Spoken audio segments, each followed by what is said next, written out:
warahmatullahi wabarakatuh. Terima kasih untuk teman-teman, Bapak Ibu guru yang bersedia hadir di sini untuk kembali lagi berdiskusi tentang pengalaman dan apa yang sudah saya terima di CPP Angkatan 6 ini terkait dengan budaya positif. Tapi sebelumnya sehat-sehat semua ya Bapak Ibu. Alhamdulillah. Bapak sehat nih? Semangat. Ini di situ langsung salam dan bahagia karena memang mengawali hari yang cerah dan sedikit mendung ini kita harus semangat dan berbagi. Apakah makna budaya positif dan apa contoh penerapan positif yang telah kita terapkan?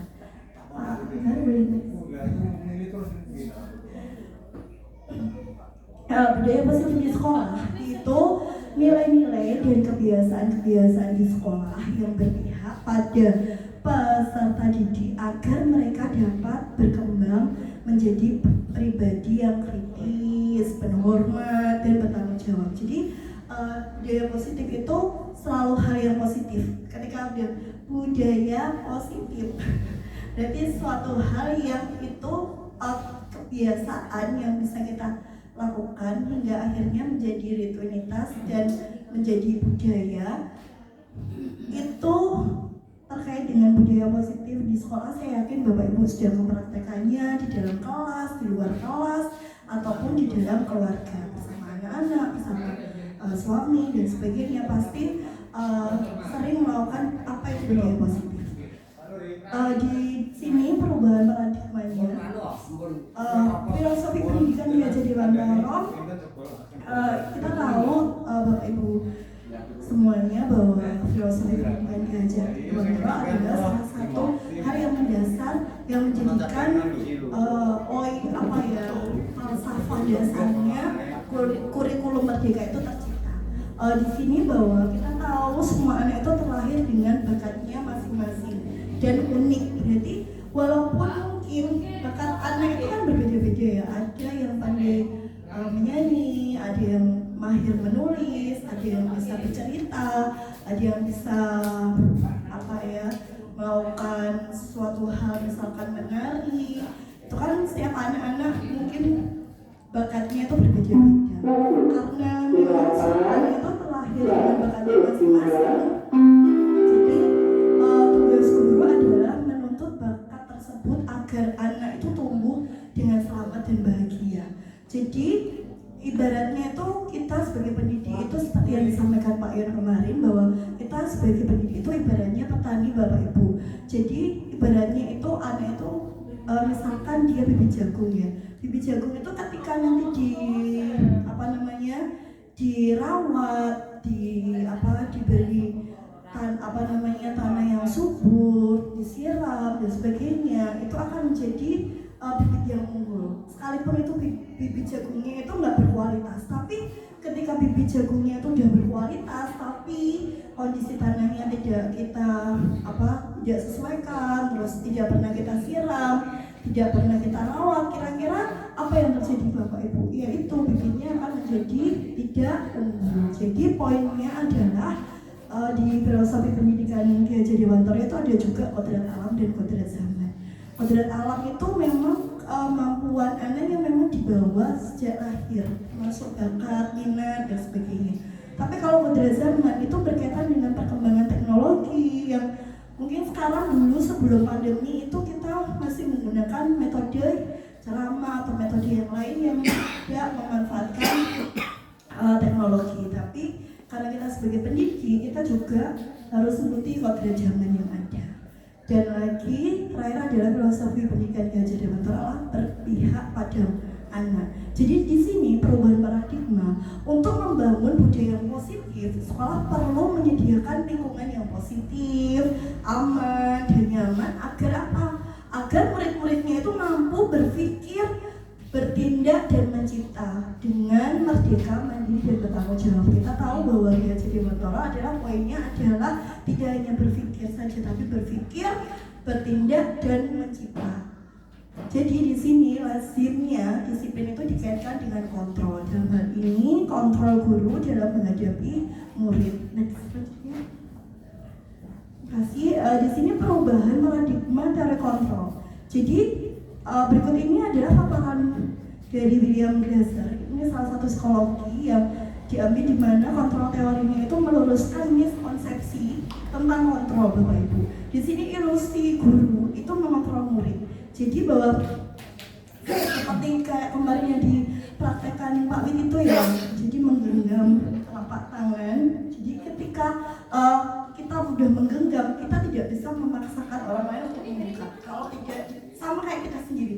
Kalau kita menyimpan sesuatu, kita tidak ingin membuka, kita tidak ingin mau dirayu, sekalipun kalau kita tidak mau menggerakkan tangan kita, itu tidak akan terbuka. Jadi di sini bahwa ilusinya lagi adalah bahwa semua penguatan positif itu efektif dan bermanfaat. Penguatan positif apapun itu akan bermanfaat. Jadi orang dewasa itu ini kan masih ini ya paradigma ya, bahwa orang dewasa itu memilih hak untuk memaksa.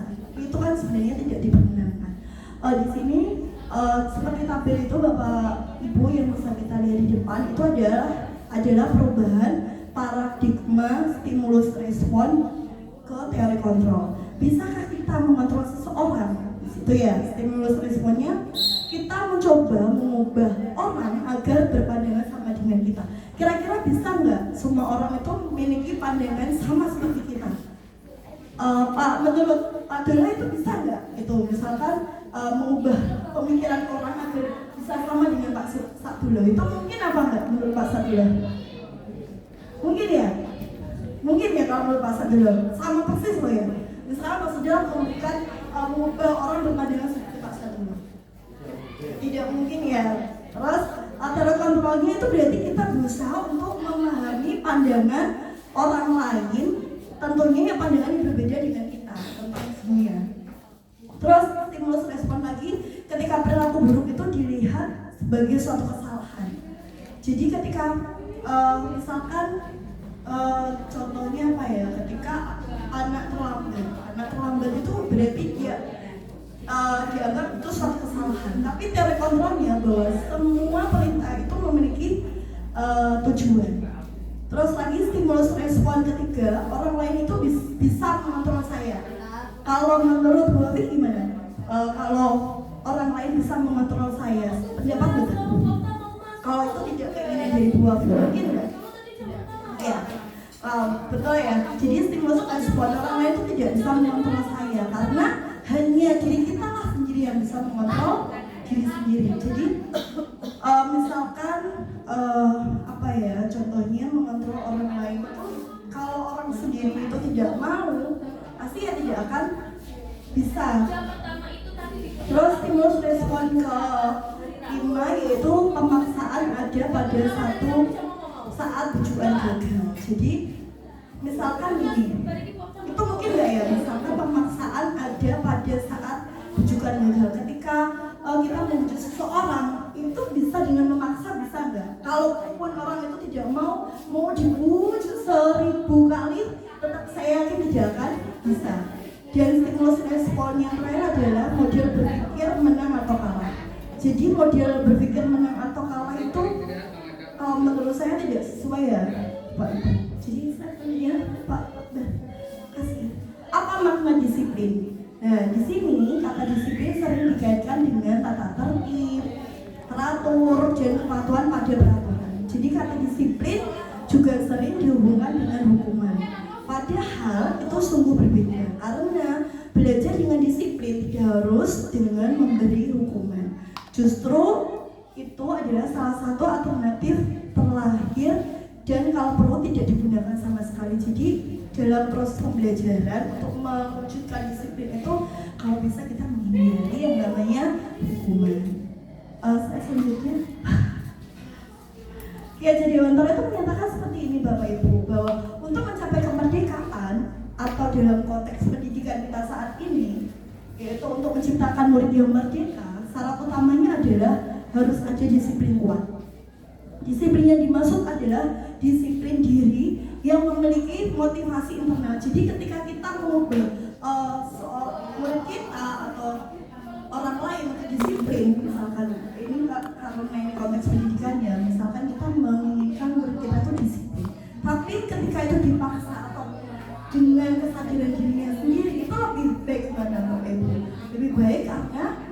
kesadaran diri sendiri. Jadi karena untuk mengunggah motivasi internal itu yang menjadi tugas tanggung jawab kita sebagai seorang pendidik. Jika kita tidak memiliki motivasi internal, maka kita memerlukan pihak lain untuk mendisiplinkan kita. Itu mungkin ini ya, kalau udah mentok tidak termotivasi, tidak bisa kita memberikan motivasi secara internal. Jadi teori motivasi berlaku seperti ini Bapak Ibu, seperti gambar. Jadi untuk menghindari ketidaknyamanan atau hukuman, apa yang akan terjadi apabila saya tidak melakukannya itu motivasi eksternal. Misalkan gini, ketidaknyamanan ada ketika ada murid yang terlambat, dia motivasi eksternal karena takut peraturan mungkin disuruh berlari. Kalau terlambat saya berlari di lapangan 10 kali. Wah, berarti saya nggak boleh terlambat. Itu karena dia motivasi eksternal dari luar. Tapi kalau motivasi internal, ini kebalik ya. Karena tulisannya sama, mohon maaf. Jadi untuk menghindari ketidaknyamanan atau hukuman, apa yang akan terjadi apabila saya tidak melakukannya? Berarti ini lebih ke waktu masuk motivasi internal menurut saya. Untuk mendapatkan imbalan atau orang lain itu masih motivasi eksternal, maaf.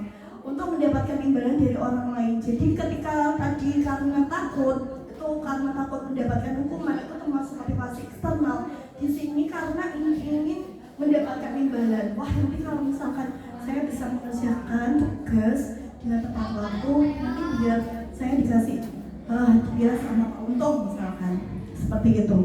Ataupun yang terakhir dari motivasi perilaku manusia yaitu motivasi internal dengan tujuan disiplin positif. Jadi untuk menghargai diri sendiri menjadi insan sesuai kita. Jadi ketika anak ingin berubah, karena memang kesadaran dia akan berpikir lagi, wah nanti kalau misalkan saya seperti ini terus lambat terus itu yang bikin saya. Jadi dia lebih condong ke motivasi internalnya untuk disiplin positif.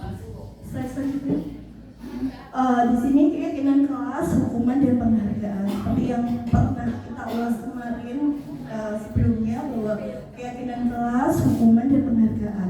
Mengapa tidak peraturan saja? Mengapa harus keyakinan kelas Bapak Ibu? Di sini mengapa kita memiliki peraturan harus menggunakan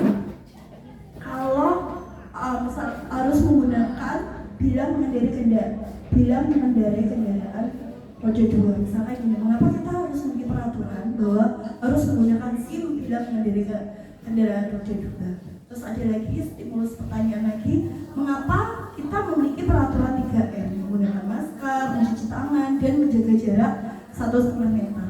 Yang terakhir, mengapa kita memiliki peraturan harus datang tepat waktu pada saat mengikuti pelatihan untuk mendukung motivasi intrinsik kembali ke nilai-nilai atau keyakinan-keyakinan lebih menggerakkan seseorang dibandingkan mengikuti serangkaian peraturan-peraturan seperti ini, Bapak Ibu, bahwa ketika peraturan-peraturan itu kita buat, itu ada dorongan tadi motivasi ekstrinsik lebih ke karena ketakutan nanti misalkan tidak melanggar peraturan dan sebagainya. Tapi di sini ketika memilih keyakinan kelas itu lebih condong anak akan tergerak untuk melakukan motivasi intrinsik, karena di sini mereka dengan keyakinan kesepakatan bersama, dia menyadari bahwa oh ya ini sudah disepakati bersama, berarti saya tidak boleh melanggar, seperti itu.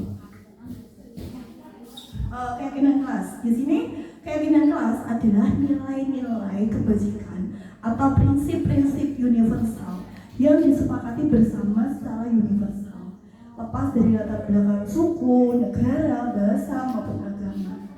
Jadi keyakinan kelas itu bisa kita praktekkan di kelas kita masing-masing.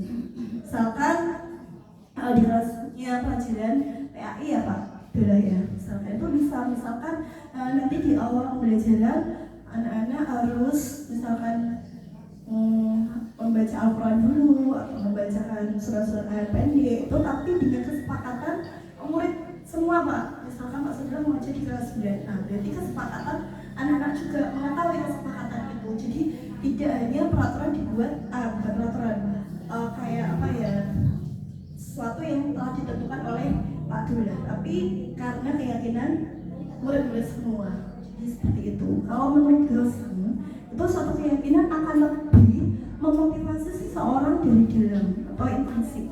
seseorang akan lebih bersemangat untuk menjalankan keyakinannya daripada hanya sekadar mengikuti serangkaian peraturan. Jadi lebih condongnya memang lebih ke makna keyakinan ya Bapak Ibu. Jadi kalau peraturan itu sifatnya itu tidak ada jangka panjangnya, berbeda dengan keyakinan kelas. Jadi sini pembentukan keyakinan kelas itu bersifat abstrak daripada peraturan yang lebih rinci dan konkret. Kedua, keyakinan kelas berupa pernyataan-pernyataan yang universal. Ketiga, pernyataan keyakinan kelas senantiasa dibuat dalam bentuk positif. Jadi tidak ada keyakinan kelas, pernyataan keyakinan kelas itu dibuat untuk hal yang negatif. Karena ini udah diikuti bersama. Terus keyakinan kelas hendaknya tidak terlalu banyak, jadi mudah untuk diingat dan dipahami. Jadi kalau keyakinan kelas terlalu banyak itu siswa itu tidak akan cepat untuk memahami. Jadi lebih tidak banyak tapi lebih efektif dan anak mudah mengingat dan memahami. Dan semua warga kelas sebaiknya ikut berkontribusi dalam membuat kegiatan kelas lewat curah pendapat. Jadi kayak kita kayak kemarin yang disampaikan Pak Yon, itu kita memati aja, memati pertanyaan ke murid akan menyimpulkan sendiri dan berdiskusi dengan curah pendapatnya sampai akhirnya menentukan keyakinan kelas. Dan yang terakhir adalah bersedia meninjau kembali keyakinan kelas dari waktu ke waktu. Jadi keyakinan kelas itu bisa sewaktu-waktu berubah. Di sini peraturan dan keyakinan kelas. Jadi peraturan itu selalu kebalikan dari misalkan gini, selalu kembalikan buku ke tempatnya, itu berarti peraturan. Dilarang mengganggu orang lain, itu peraturan. Tapi kalau keyakinan kelas lebih ke dia kata-katanya lebih singkat tapi kayak menyeluruh, jadi lebih abstrak bahasanya tapi mengenal. Misalkan selalu mengembalikan buku ke tempatnya, itu berarti maksudnya adalah tanggung jawab. Berarti keyakinan yang dituju keyakinan kelas adalah tanggung jawab. Tanggung jawabnya berbentuk apa? Misalkan selalu mengembalikan buku ke tempatnya, misalkan di dalam perpustakaan ataupun di dalam kelas atau di literasi pojok literasi, misalkan siswa harus mengembalikan buku pada tempatnya, itu peraturan. Tapi kalau keyakinan kelas lebih ke tanggung jawab. Terus peraturan lagi dilarang mengganggu orang lain, misalkan itu peraturannya. Tapi keyakinan kelasnya menghormati orang lain dan diri sendiri. Terus lagi peraturan contohnya adalah dilarang melakukan kekerasan, tapi keyakinan kelasnya adalah keselamatan, menghormati orang lain. Dilarang menggunakan narkoba, berarti keyakinan kelas berarti menjaga kesehatan, seperti itu. Lebih kalau peraturan kan spesifik lebih ke arah mana, cuman kalau keyakinan kelas lebih menyeluruh tapi artinya lebih ke umum tapi mengenai misalkan keselamatan dan kesehatan dan keselamatan, misalkan menggunakan masker. Kalau gunakan masker jelas gunakan masker, berarti keyakinan kelas itu bahasanya lebih umum ya. Ini contohnya penerapan membuat keyakinan kelas Bapak Ibu. Misalkan guru membimbing siswa membuat keyakinan, terus siswa menulis dan menambahkan hal yang diharapkan di depan di papan tulis.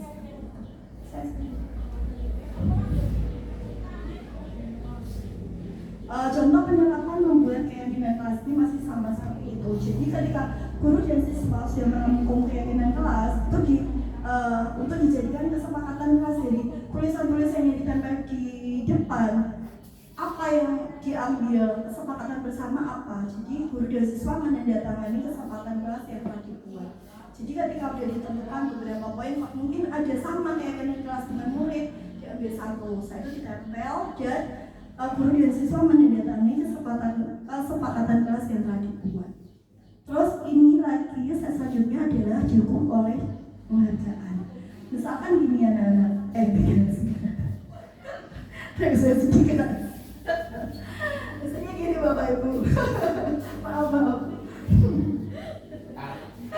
Terbiasa dikeras ya Pak. Terbiasa dikeras. Itu contohnya kayak gini.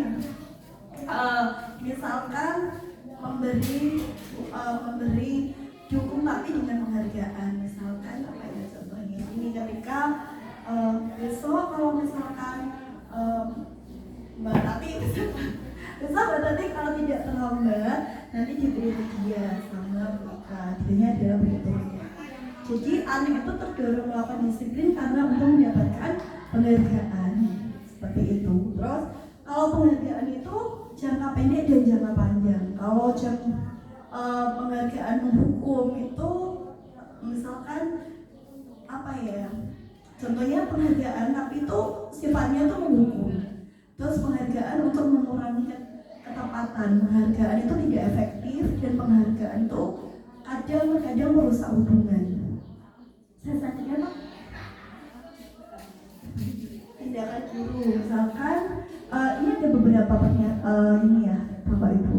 Misalkan mencatat 200 kali di dalam buku kalimat, saya tidak akan terlambat lagi karena terlambat ke sekolah. Itu termasuk hukuman atau konsekuensi menurut Bapak?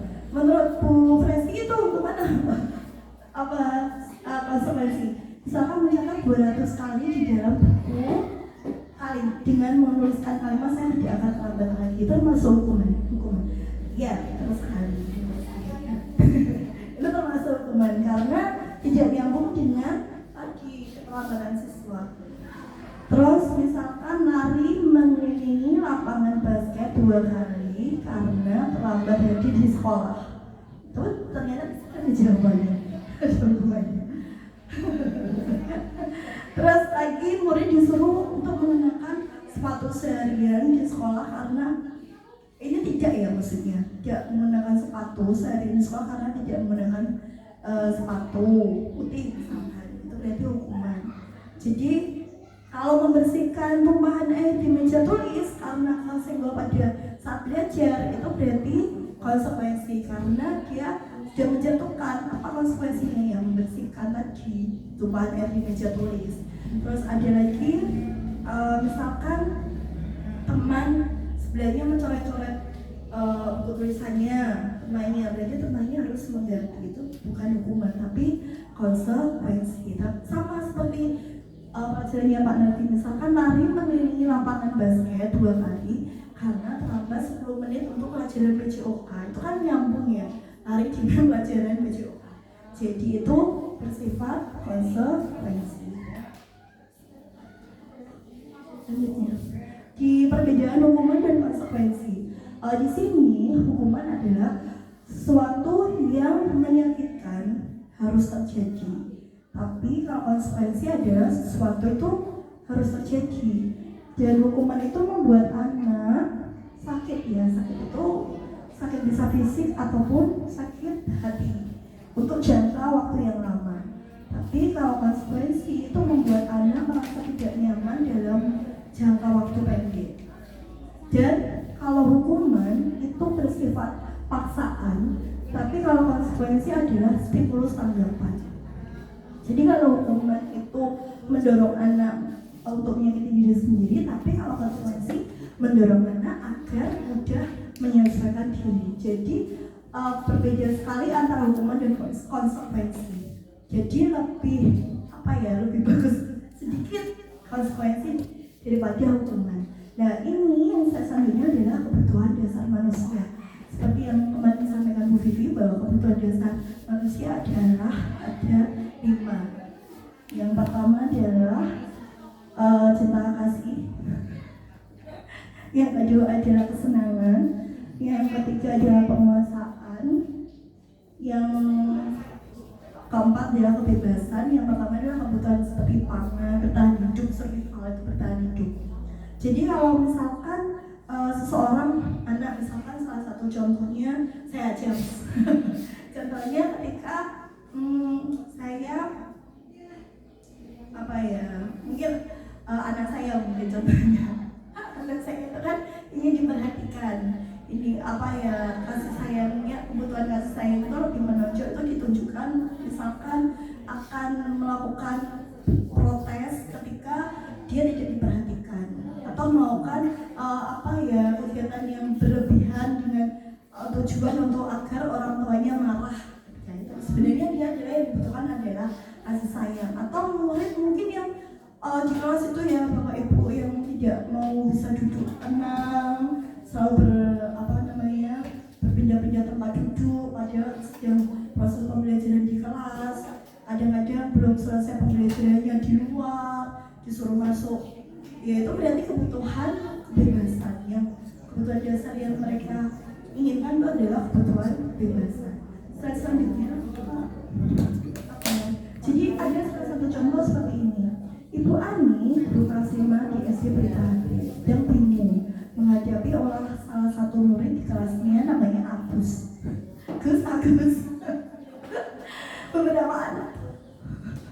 Beberapa anak itu telah datang dan mengeluhkan kalau Agus yang sering kali meminta bekal makan siang mereka dengan paksa. Jadi si Agus ini suka meminta makan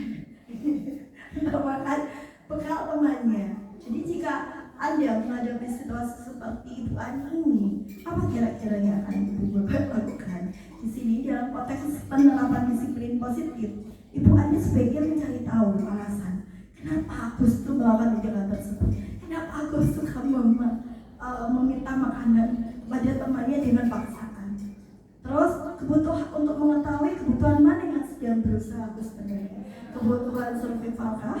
Kebutuhan kebebasankah? Kebutuhan kasih sayang atau cinta, atau kebutuhan penguasaan.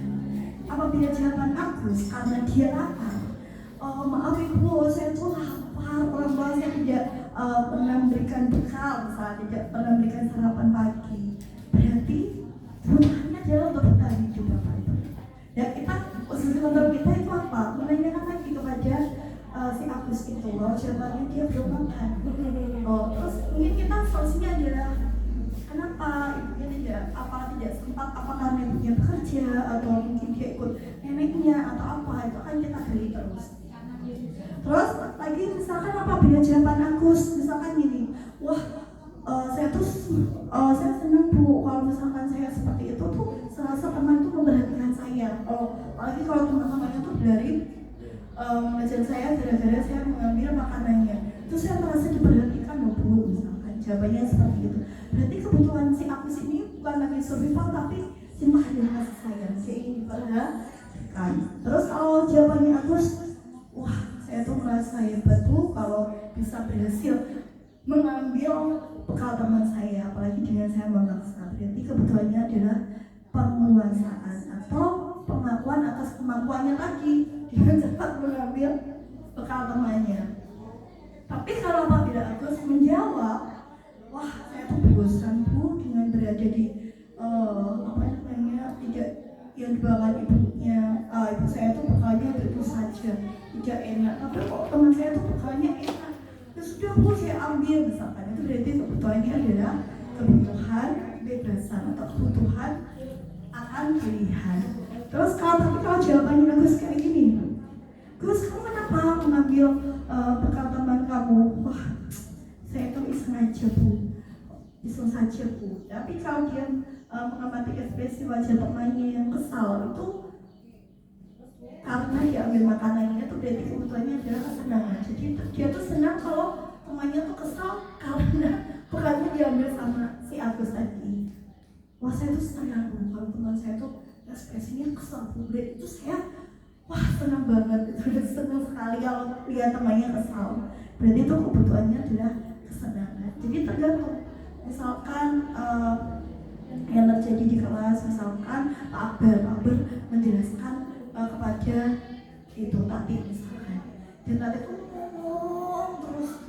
ngomong terus misalkan bercerita dengan temannya dengan suara keras, dia akan menanyakan kenapa aku seperti itu, atau kita gali-gali lagi apa sebenarnya kebutuhan apa yang sebenarnya dia inginkan seperti itu.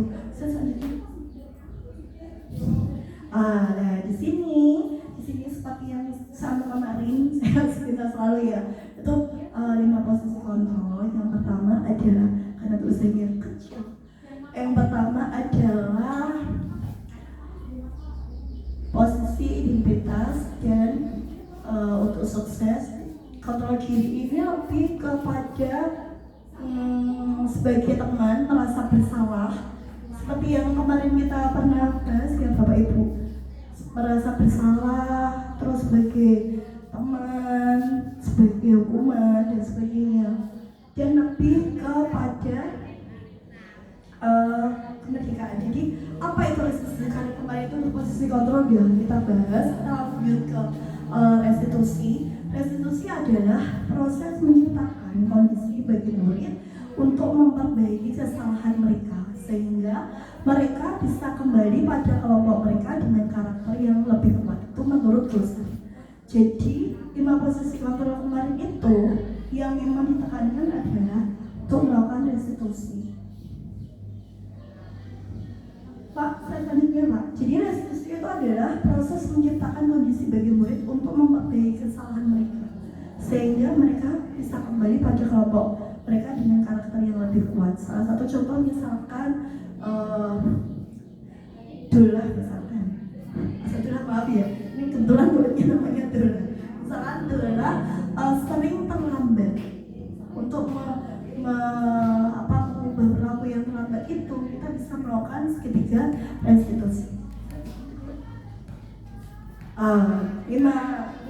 9 ciri-ciri restitusi Bapak Ibu. Yang pertama adalah restitusi itu bukan untuk menebus kesalahan, namun untuk belajar dari kesalahan. Itu yang pertama. Yang kedua adalah restitusi adalah untuk memperbaiki hubungan. Yang ketiga adalah restitusi itu adalah bukan paksaan tapi tawaran. Yang keempat adalah restitusi menuntut untuk melihat ke dalam dirinya. Kelima, restitusi itu mencari kebutuhan dasar yang mendasari tindakan. Yang keenam adalah restitusi adalah cara yang paling baik untuk memperbaiki diri. Restitusi fokus pada karakter bukan tindakan. Dan restitusi itu pada fokus pada solusi. Solusinya apa? Misalkan Dola terlambat. Dola kenapa terlambat? Kita tanya terus kebutuhan apa yang sebenarnya dia inginkan. Misalkan kebutuhannya adalah karena kebebasan misalkan. Kita cari tahu kenapa anak ini seperti itu. Dan itu kita bisa fokus pada solusi dengan melakukan segitiga restitusi. Solusinya gimana anak ini untuk terlambat, tapi bukan dengan hukuman, bukan karena penghargaan, tapi lebih karena kesadaran dirinya. Bagaimana si Dola ini termotivasi secara intrinsik memiliki kesadaran penuh dalam dirinya bahwa terlambat itu ternyata merugikan dirinya sendiri. Nah itu yang agak sedikit sulit ya Bapak Ibu, karena restitusi sebenarnya prakteknya itu harus sering kita lakukan, tidak bisa langsung sekejap bisa berhasil seperti itu. Ini segitiga restitusi. Yang pertama adalah menstabilkan identitas. Yang kedua adalah validasi tindakan yang salah. Yang ketiga adalah menanyakan keyakinan. Jadi pertama adalah menstabilkan identitas. Stabilkan identitas, misalkan seperti ini. Ketika Dola terlambat, kita akan menanyakan menstabilkan identitasnya. Saya tahu Dola bahwa setiap orang itu bisa melakukan keterlambatan. Misalkan melakukan kesalahan itu wajar sebagai seorang manusia misalkan. Terus stabilkan identitas.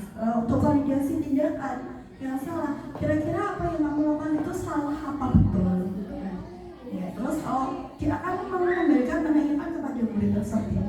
Terus dia menanyakan keyakinan kelas. Dan menurut Dola keyakinan kelas kita misalkan di kelas itu dia bahkan tadi ya keyakinan kelas di kelas kita itu seperti apa Dola ingat apa tidak seperti itu menanyakan kembali. Bagaimana dia karena itu makanya keyakinan kelas itu memang harus disepakati bersama-sama dengan siswa kita. Jadi segitiga restitusi yang saya ulangi lagi di sini ada 3 tahapan, yaitu yang pertama adalah menstabilkan identitas. Jadi setiap orang itu pasti pernah melakukan kesalahan. Kunci pokoknya adalah seperti itu. Kamu bukan salah, kamu bukan satu-satunya yang melakukan ini. Itu untuk menstabilkan identitas. Tapi ketika validasi tindakan yang salah, kamu tentu punya alasan mengapa kamu melakukan itu. Misalkan pernyataannya seperti itu. Adakah cara yang lebih efektif untuk mendapatkan apa yang kamu lakukan? Apa solusi efektif apa menurut kamu yang kamu butuhkan?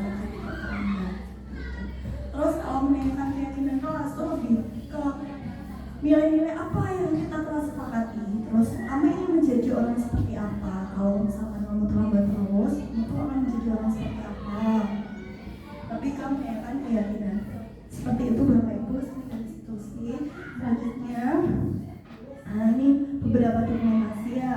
Dan Bapak Ibu nanti akan saya tampilkan beberapa video hasil diskusi, nanti kita lihat.